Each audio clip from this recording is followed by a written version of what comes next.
Now, negotiations are going on the U.S. Capitol, impacting almost all Americans. The Tax Cuts and Jobs Act passed during President Trump's first term expires at the end of this year. It leaves members of both sides of the aisle working against the clock to pass a new bill. Lawmakers working to balance a budget with the new tax incentives expecting to cost the government over $4 trillion in the next decade. An economist with the American Farm Bureau shares where discussions are at and what the average American and farmers can expect this year. Well, Samantha, thanks for joining us today. First, we're going to jump in. The 2017 Tax Cuts and Jobs Act, it's expiring at the end of this year. So coming up, tell me first, what are these big pieces of this and what's at risk for your average American? Yeah, so the Tax Cuts and Job Act was passed in 2017, and there's kind of two different pieces of that tax code. So, business and corporation tax rates were permanently lowered.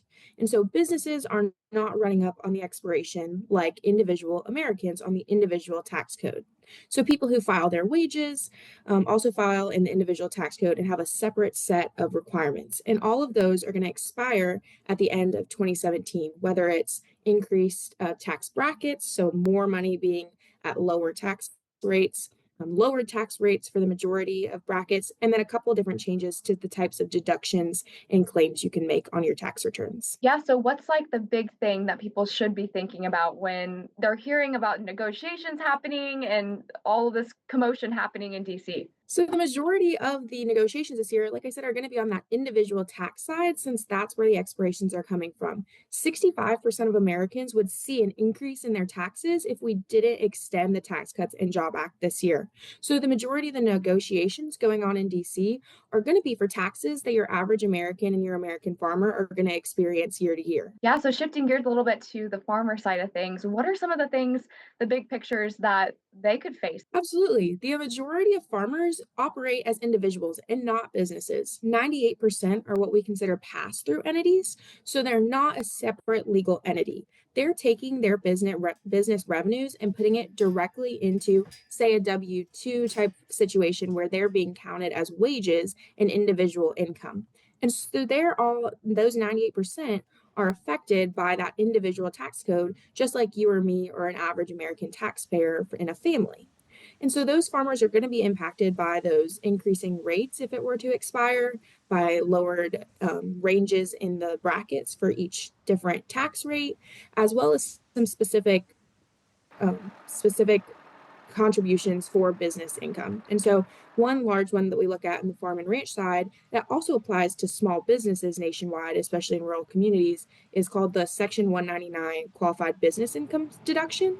And so because farmers are considering their business income as part of their individual income, they're allowed to deduct up to 20% from their income to lower their overall tax liability. But that's also up for expiration at the end of 2025. Okay, so now we have some groundwork laid for what's going on. What are you hearing going forward? Like, what should be expected this coming year? So obviously there's a lot going on in Washington right now. The Tax Cuts and Job Act is a priority in Congress and both in the president's agenda. And so we expect to see some movement, but the House and Senate has differing opinions on how to go about negotiating the tax package. So we're actually going through right now what's called a budget reconciliation package and is a way to kind of negotiate really slim margins in both chambers of Congress. Again, there's not consensus on how to do it. The House is going on of what we've been hearing as one big bill where it has border, taxes, the budget all lumped into one, whereas the Senate is thinking of doing a two bill approach and right now focusing on defense spending and the budget and hoping to pass a tax package later in the year. So we don't really know 100% what's going on in Washington as far as the tax package, but we know it'll be a really important conversation. Just to extend the Tax Cuts and Job Act is one piece, but there's also additionally, other campaign promises and priorities from both sides of the aisle to what types of additional tax relief and tax packages they'd like for different farmers or different Americans. Well, it sounds like a busy year ahead. We just thank you so much for your thoughts here today, Samantha.